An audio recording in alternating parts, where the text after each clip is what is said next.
Sa gitna ng World War, kaugnay sa West Philippine Sea, hiling ni Davao City Mayor Sebastian Baste Duterte na magkaroon ng mapayapaan niyang usapan ang mga opisyal ng Pilipinas sa China. Sinabi niya yan sa pagsalubong sa Chinese New Year sa Davao City kasama ang Consulate General of the People's Republic of China. May unang balita live si Argel Relator ng GMA Regional TV. Argel!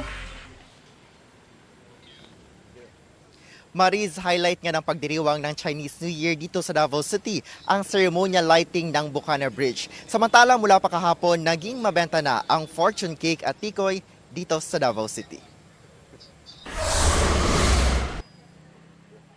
Busy ang mga tauhan ng kilalang bakery na ito sa Davao City sa bisperas ng Chinese New Year kahapon. Inihahanda nila ang mga order na tikoy at fortune cake. Ang mabentang tikoy with peanut, 45 pesos ang bawat piraso o 2,250 pesos ang isang box na may 50 na piraso. May naka-plastic container din na 200 pesos ang presyo. Mabibili rin ang fortune cake sa halagang 480 pesos. Para long life, hindi siya para wapong inyong pang sa 2026 sa lubong wa good health and more tas kinabuhi o kuan may nga kuan may pang kinabuhi. Lami man sa pod tradition dugay na din dire nagabaligya. Gamay pa jud ko. Samantala, masayang sinalubong ng Davao Chinese community at mga Davaoenyo ang Chinese New Year 2026 Lunas ng gabi. Sa kakabukas lang noong Disyembre 2025 na Bukana Bridge na itinayo mula sa China Aid Project, isinagawa ang Chinese New Year 2026 celebration. Napuno ang selebrasyon ng Lion at Dragon dances at cultural performances mula sa Chinese school sa lungsod. No matter where we are, the Spring Festival remains the shared cultural foundation and emotional anchor for all Chinese people. The Bukana Bridge serves as our venue for celebrating the Chinese New Year, a gift we present to the people of Davao.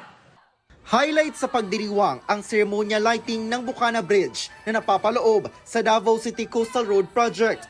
Ang naturang tulay sumisimbolo raw ng pagkakaibigan ng China at Davao City.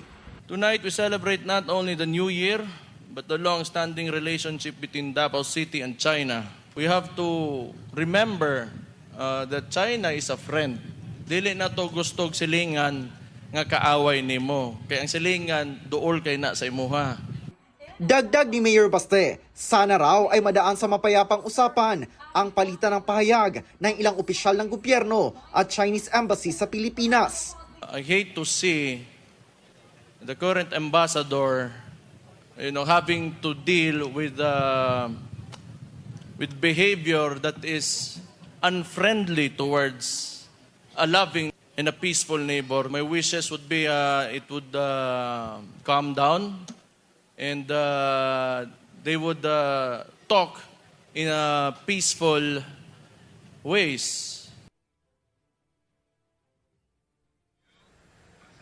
Mariz, inilunsad din kagabi ang Davao Chinatown Coffee Table Book na inihanda ng Davao Chinatown Development Council na bahagi ng pagdiriwang ng Chinese New Year.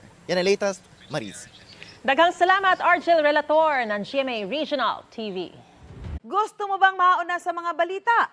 Mag-subscribe na sa GMA Integrated News sa YouTube at tumutok sa unang balita.